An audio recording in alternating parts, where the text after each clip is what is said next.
How and when did you first get started with photography? What sparked your interest and how has your journey evolved up to today? So, you know, I would say it started with my mom, who was, you know, always photographing and documenting our childhood.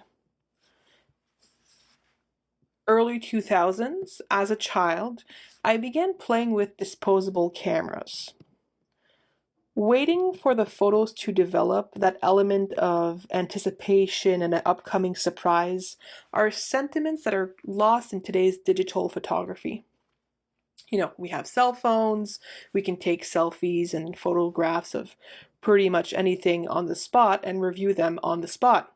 There's nothing wrong with that, but the internal creative conversation that's happening is quite different. I have a vivid memory from when I was probably around 8 years old. My mom's cousin was having a moving sale, and one of the items for sale was one of her old film cameras. And I remember being completely mesmerized by it. The buttons, the dials, the lens, the leather casing, the vintage strap. Even though I had no idea how it worked, it captured my attention. I was drawn to it like a magnet. I wanted it so bad, but I didn't have any money on me, so I was like, well, I asked my parents if they could like buy it for me, but in the end, I wasn't able to get it. I remember feeling like I wasn't good enough for analog, which is funny because I'm just a kid. I had never tried it, but also feeling like, she's just a kid, she won't know how to use it, was the vibe I remember feeling. But my internal dialogue was, oh, no, no, no. Dear camera, I know I will see you later, perhaps a few years from now. So now let's fast forward to like high school, teenage years, okay? So as a teenager, photography kept me and my friends busy, of course, booming with creative concepts and out of trouble. I had this friend who brought me back to photography basics, learning the core elements with film cameras because you must first know the rules to break them. At the time, I photographed with my Canon Rebel XS, my first digital camera purchased by myself with my first job money. And I also photographed with my mom's Pentax film camera, which I still have today. I can say it was really in high school that I began developing creative concepts, turning my friends into models, and using photography to tell quick, like, short stories. Okay, now let's fast forward to 2014 when I started my university studies in performing arts. My studies at Ottawa U, it gave me a stage, literally and creatively. I saw an opportunity to support fellow students by providing headshots and photographing their theater shows that otherwise went undocumented. I had a camera, I could help build their portfolios while simultaneously developing my skills in low light stage photography. I've always valued and appreciated the trust of others, what others placed in me. Creatives are very open minded. They're just like, yep, let's do it, let's go, which I really appreciate. Whether through headshots, theater photography, or personal projects, it felt meaningful to help showcase in positive light other artists' talents, passions, and skills. Looking back, I can see how my love for storytelling, whether through words or images, naturally led me into theater photography. It brought together two things I cared deeply about: visual storytelling and emotional connection. Who or what are your biggest inspirations in photography? Storm Thorgerson would be number one. He was a British graphic designer and visual artist, best known for the inspired and surreal designs of Pink Floyd album covers and visuals. When I look at his work, I'm inspired and drawn to creating strong album covers for artists, as well as continue my work in props, like giant props building, because he used props in his photography, which I very much love and appreciate. Number 2, Tim Walker. Tim Walker is a highly imaginative British fashion portrait photographer. His work has a sense of magic fairy tale to it. And as a creative, his work inspires me to continue creating giant sized props as well. As a former student of theater arts, myself, I believe that accessories and set designs, and sculptures are valuable on set because they give models something tangible to interact with. It makes it more fun, I find. This not only sparks imagination, but also reduces the need to rely entirely on post-production editing, which to me feels less magical. Number 3, Platon. Platon is a British portrait and documentary photographer who was part of Abstract, the Art of Design, which is a Netflix original documentary series highlighting artists in the field of design.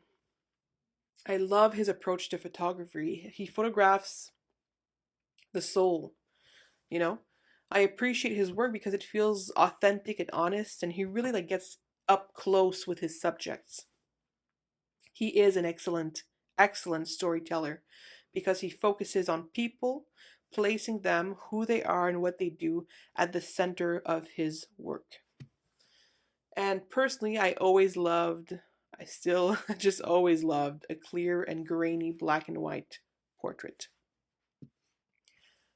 How do you stay inspired and motivated, especially during creative slumps or periods of stress? Well, I pull my inspiration from personal experiences, other artists' work, and various forms of storytelling, which include, listening to instrumental music and watching tarot videos to get those creative ideas bubbling. The challenge for me is getting one idea at a time out of me. I sometimes feel, if not all the time, feel overwhelmed by the number of creative ideas I get in my mental garage. So, documenting my creative process and writing my ideas down has been helpful. Finalizing one project to its end before starting another has been helpful as well. Photography does not create burnout for me. It's a tool that gets me out of it. I've had to take breaks from photography, but always gravitate back to it because photography is uplifting. Do you have any photography books or resources that could help new photographers get inspired and started in photography? One of my favorite books, which I've had since high school, is Popular Photography, The Complete Photo Manual. It teaches you how to select the proper gear, camera settings, lighting setups, as well as composition and editing your photos in different styles. You'll become a master of composition with this book. In 2015, I used the information provided in this book for my personal photography project, Dust Dance. Being a visual learner myself, this book is filled with illustrations and photographs to help guide and educate the reader towards their desired photo results. I mentioned earlier that you must know the rules to break them. This book explains the rules and will help you do exactly that. Another awesome photography book is my friend David Pachot's book, Photographing Gymnastics, Technical and Artistic Perspectives. It's a practical and visually rich guide to capturing the sport through both technical and artistic lenses. Whether you're using a smartphone, point and shoot, or DSLR camera, this book helps you take great photos at club events, shows, or competitions. The part 1 covers technical perspective, and part 2 covers the artistic perspective. The book also explores gymnastics history, stories from photographing Olympic events on film back in the day, and much more. So, if you're into collecting photography books like me, my favorite ones are Taken by Storm, the album art of Storm Thorgerson, and Tim Walker, Storyteller. What's one of the biggest challenges you faced as a photographer and how did you overcome it? So, one of the biggest challenges I faced is getting stuck in my comfort zone. Okay, so when I find something that works, I tend to repeat it, do it over and over and over again, and it's good, it works, but that limits my growth. It's like taking the same route to work every day. It's efficient, but if there's a detour, you're somewhat lost. So I realized I needed to push myself to try new techniques, subjects, and styles. So yeah, stepping outside of what felt safe and uncomfortable. But that's what's essential to developing creativity and problem solving skills. How would you describe your photographic style or voice? Has it changed over time? I wouldn't say I fully found my photographic voice yet. I'm still in the process of exploring various styles. I see this phase as valuable, allowing me to stay curious, flexible, and open to creative discovery. Outside of photography, what other creative passions or pursuits do you have?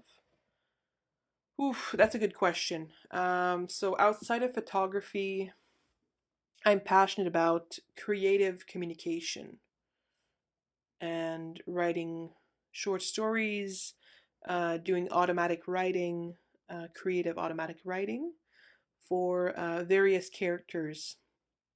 But these days, I'm working hands-on as well in creative work, building giant-sized props for photography or like stage design.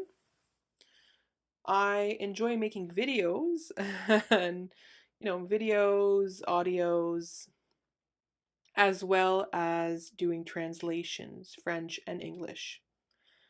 Both written and visual communication have helped me become more thoughtful and effective and an effective communicator, which I find carries over in every aspect of my creative and personal life.